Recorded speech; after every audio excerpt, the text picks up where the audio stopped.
కల్వకుంట్ల కవిత గారు ఎప్పుడైతే liquor scam లో అరెస్ట్ అయ్యి జైల్లో ఉండి బయటకు వచ్చిన తర్వాత బీఆర్ఎస్ పార్టీలో ఉన్నటువంటి నాయకులు, అదేవిధంగా బీఆర్ఎస్ పార్టీ వర్కిమెంట్, అదేవిధంగా కేటీ రామారావు గారు కావచ్చు, అదేవిధంగా కల్వకుంట్ల చంద్రశేఖరరావు గారు కావచ్చు, కల్వకుంట్ల కవిత గారిని మందలించి నీ మూలంగానే బీఆర్ఎస్ పార్టీ ఇంత ఘోర వైఫల్యం చెందింది.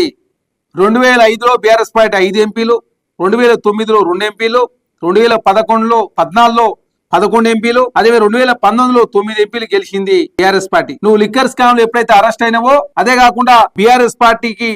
తెలంగాణ రాష్ట్రంలో భారతీయ జనతా పార్టీ సహకరించింది 10 సంవత్సరాల కాలం. అదే 10 సంవత్సరాల కాలం కేంద్రంలో భారతీయ జనతా పార్టీ ఉండాలని చెప్పేసి BRS party Bharatiya Janata party సహకరించింది. Kalvakuntla Kavitha గారు జైల్లో ఉన్నప్పుడు భారతీయ జనతా పార్టీకి కల్వకుంట్ల కవిత గారిని బయటికి తీసుకురావడం కోసం తెలంగాణ రాష్ట్రంలో బీఆర్ఎస్ పార్టీ గుండు గుత్తగా భారతీయ జనతా సరెండర్ కావడంతో తెలంగాణ రాష్ట్రంలో బీఆర్ఎస్ పార్టీ ఓటు బ్యాంక్ 37% నుంచి 17% తగ్గిపోవడం, కంటోన్మెంట్ ఎలక్షన్ జరిగితే బీఆర్ఎస్ పార్టీ సిట్టింగ్ సీట్ ఓడిపోవడం, అదే కాకుండా వరంగల్, ఖమ్మం, నల్గొండ గ్రాడ్యుయేట్ ఎలక్షన్ లో రాకేష్ రెడ్డి గారు పోటీ చేసి బీఆర్ఎస్ పార్టీ 60 కోట్ల రూపాయలు ఖర్చు పెడితే అక్కడ ఓడిపోవడం, అదే కాకుండా భారతీయ జనతా పార్టీ లోపాయకార ఒప్పందం గురించుకున్నటువంటి BRS party Mahabubnagar local body election లో బీఆర్ఎస్ పార్టీ పోటీ చేసింది, భారతీయ జనతా పార్టీ పోటీ చేయకపోవడం తోటి అక్కడ కాంగ్రెస్ పార్టీ అభ్యర్థి ఓడిపోవడం, దానికి బదులుగా భారతీయ జనతా పార్టీ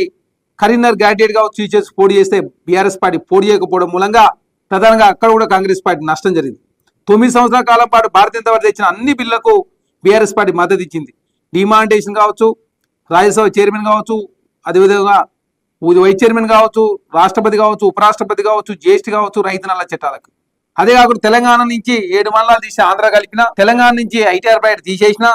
తల్లి నుంచి బిడ్డను వేరు చేసి రాజ్యసభ డోర్లు క్లోజ్ చేసి తెలంగాణ రాష్ట్రంకి ఇచ్చిర్రు అన్నాడు కాంగ్రెస్ ప్రభుత్వం అని చెప్పేసి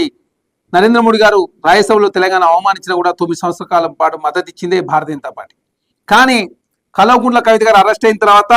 లిక్కర్ స్కామ్ లో కల్వకుంట్ల కవిత గారు బయటకు వచ్చిన తర్వాత కల్వకుంట్ల కుటుంబంలో కలవరం స్టార్ట్ అయింది. ఎందుకు కలవరం స్టార్ట్ అయిందంటే, భారతీయ జనతా పార్టీ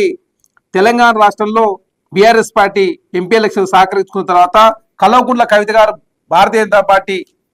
అదే కాకుండా బీఆర్ఎస్ పార్టీలో ఉంటే పొత్తు సాధ్యం కాదు, కల్వకుంట్ల కవిత గారు భారతీయ జనతా పార్టీ నన్ను అక్రమ మార్గంలో అరెస్ట్ చేసి జైలు పెట్టిందని చెప్పేసి ఎక్కడ మాట్లాడుతూ ఎక్కడ ఇమేజ్ డ్యామేజ్ అవుతుందో, BRS party Bharatiya Janata party కలయిక పొత్తు కుదిరే సందర్భంగా ఇట్లాంటి వ్యాఖ్యలు చేస్తే భవిష్యత్తులో ఇబ్బంది అవుతుంది కాబట్టి కల్వకుంట్ల కవిత గారిని తొలగించుకోవాలని చెప్పేసి బీఆర్ఎస్ పార్టీలో ఉన్నటువంటి కేసీఆర్ గారు కావచ్చు, అదేవిధంగా కేటీఆర్ గారు భావించి ఇక ఇప్పటివరకు చేసినటువంటి రాజకీయం చాలు, నువ్వు రాజకీయం ముగించుకొని నువ్వు తెలంగాణ రాష్ట్రంలో ఉంటావా, విదేశాల్లో నీ ఇష్టం అని చెప్పేసి కల్వకుంట్ల కవిత గారికి చెప్పడంతో తను అలకపూని తెలంగాణ రాష్ట్రంలో నేను ఒకసారి ఎంపీఏ పనిచేసిన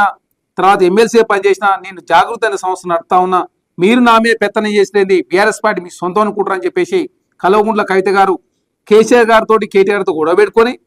తర్వాత తెలంగాణ రాష్ట్రంలో ఎలకతుర్తి సభ పేరు మీద 40 అసెంబ్లీ కూడా తిరిగి బీఆర్ఎస్ పార్టీ గతంలో చేసిన తప్పులను ప్రశ్నిస్తుంటే కల్వకుంట్ల కవిత గారిని రాసినటువంటి లేఖను వాళ్ళే రిలీజ్ చేసి హరీష్ రావు గారు భారతీయ జనతా పార్టీలో పోకుండా Bharatiya Janata party BRS party పొత్తైనప్పుడు ఎవరైనా కూడా పొత్తున్నప్పుడు కేసీఆర్ గారు నడుస్తుంది కాబట్టి భారతీయ జనతా పార్టీలో హరీష్ రావు గారు పోరు, అదేవిధంగా హరీష్ రావు గారు భారతీయ జనతా పార్టీ పోనట్లయితే కేటీఆర్ గారిని అధ్యక్ష చేసుకోవచ్చు, కల్వకుంట్ల కవిత గారిని బీఆర్ఎస్ పార్టీ నుంచి పంపొచ్చు అని చెప్పేసి కేసీఆర్ గారు అదేవిధంగా కేటీఆర్ గారు పన్నిన నాటకంలో కల్వకుంట్ల కవిత గారు భలే అవకాశం ఉందని చెప్పేసి మొదటి నుంచి కాంగ్రెస్ పార్టీ చెప్తూనే ఉంది.